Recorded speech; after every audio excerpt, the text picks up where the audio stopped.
This is Michael Bosworth doing his TED Talk called Expertise Can Be Your Enemy. Check that out sometime. In 1976, Michael Bosworth was a sales trainer at Xerox. And that's when Xerox brought in a young Neil Rackham to study a problem that was costing Xerox billions of dollars. The problem was that 80% of the sales came from 20% of the sellers. And Rackham was going to study what the 20% of the successful salespeople were doing that the 80% weren't doing. It turned into a 12-year study and led to Neil Rackham's book, Spin Selling, in 1988. Still the best book on selling ever written. Back to Michael Bosworth. He's the author or co-author of Customer-Centric Selling, Solution Selling, and my favorite, What Great Salespeople Do. He still does keynote speeches on sales, marketing, and leadership, and he says in his later years, he enjoys being thought of as a sales philosopher. These days, he philosophizes about using storytelling while selling. The power of storytelling in connecting and building trust is one of his many videos on another network. He tells podcast host John Golden this: there are 3 types of stories that can be used as part of your sales strategy. One of them is your personal story, why you do what you do. People will get interested in that at some point. The story of your organization, why you decided to work for the company you work for. There's one each of those.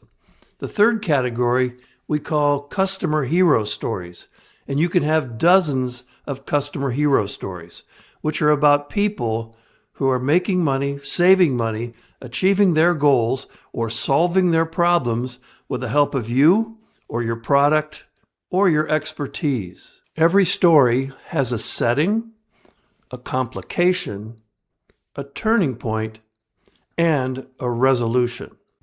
Here's an example of a customer hero story. When I was a sales manager, once a month, I didn't plan the Monday morning meeting. Instead, one of the salespeople invited one of his or her customers to the meeting to give us a business briefing. And we had the salespeople come up with 3 questions to ask, so the meeting lasted at least 45 minutes, and so that the client didn't have to really prepare a talk. A young sales rep named Rodney Zimmerman, who went on to become a CBS market manager in Chicago, invited Rupert Cornelius to the meeting. Rupert had 2 successful clothing stores in Madison, Wisconsin, and he appeared live at our Monday morning meeting. And that's the setting, the Monday morning sales meeting. Rod Zimmerman asked the first question, Mr. Cornelius, how do you pick merchandise to run in your ads? He said, good question, Rodney. When new merchandise comes in, we display it, put it on racks, put it in the window, and see what's selling without the advertising, and then we promote those items. And Rod said, well, they're already selling. Why advertise them? That's the struggle. Because I want to sell more of those items, Rodney, at full retail. And your station reaches thousands of people who won't walk by my window. And so I don't want to mark down things and then advertise them at your rates.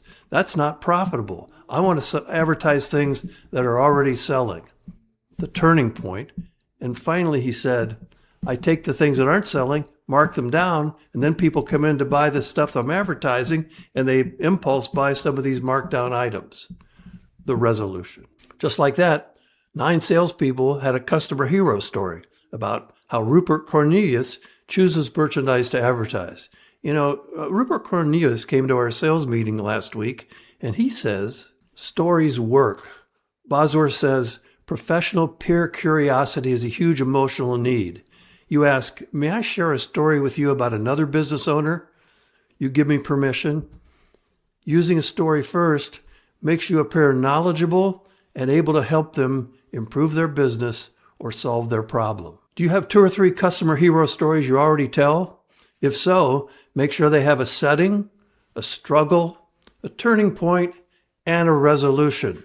If not, use one of mine. Talk soon.